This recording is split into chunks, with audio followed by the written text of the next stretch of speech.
Most families are waking up early this morning to start the gumbo or put the turkey in the oven.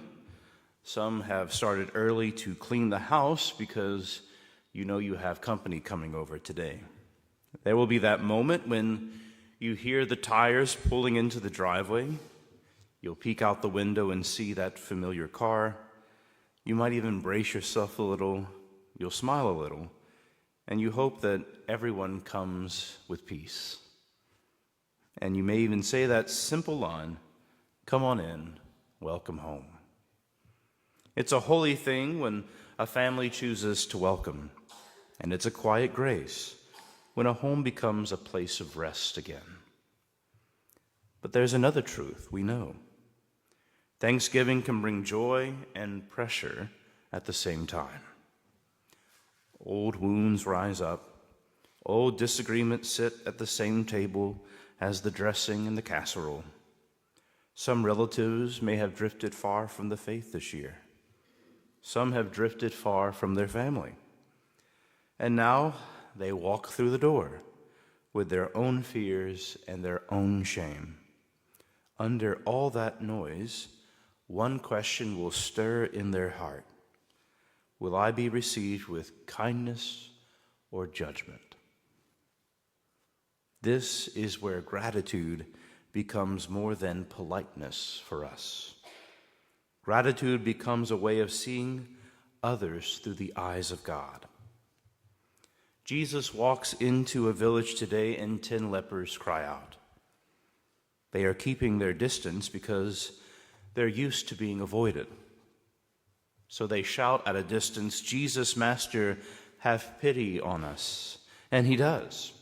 He sends them on their way, and they are healed as they walk. One turns back. He sees the grace that he did not deserve. He sees the mercy he did not earn. And he falls at the feet of Jesus and thanks him. Jesus asks the question that should remain with us today. Where are the other 9? 9 ran away with their blessing. Only one returned to give thanks to the giver of the gift. Gratitude is more about communion than just good manners. It's about returning to the one who restores us. Because we know the struggle of the 9. We rush through our blessings without noticing them. We may receive graces and then move on, as if God is a background detail to our day. We might even treat peace as something that we created, rather than receive it as a gift from God. We also know the struggle of the lone leper. It takes humility to return.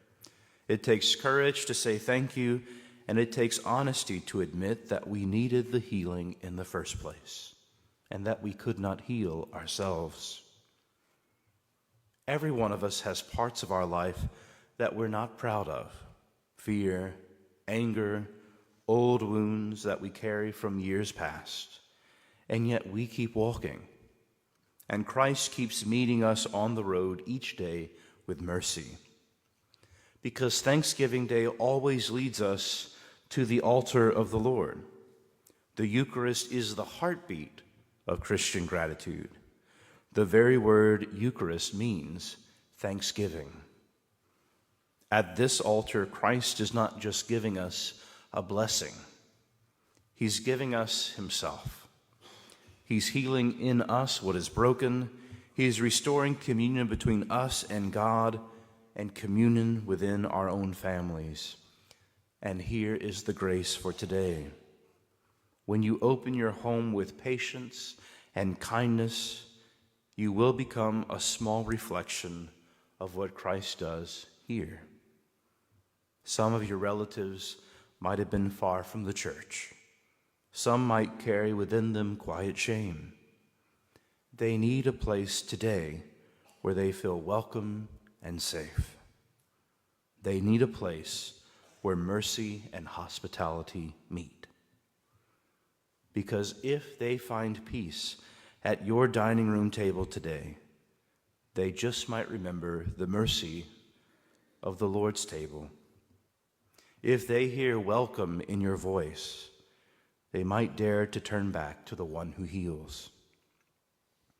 Our gratitude today is not only toward God. It must become a gift to the people God places in our path. Gratitude becomes compassion. Gratitude becomes patience. Gratitude becomes the quiet way families show the presence of Christ in their own homes. Today, one returned, one knelt, and one gave thanks. May our homes today become the place where someone dares to turn back to God and give him thanks.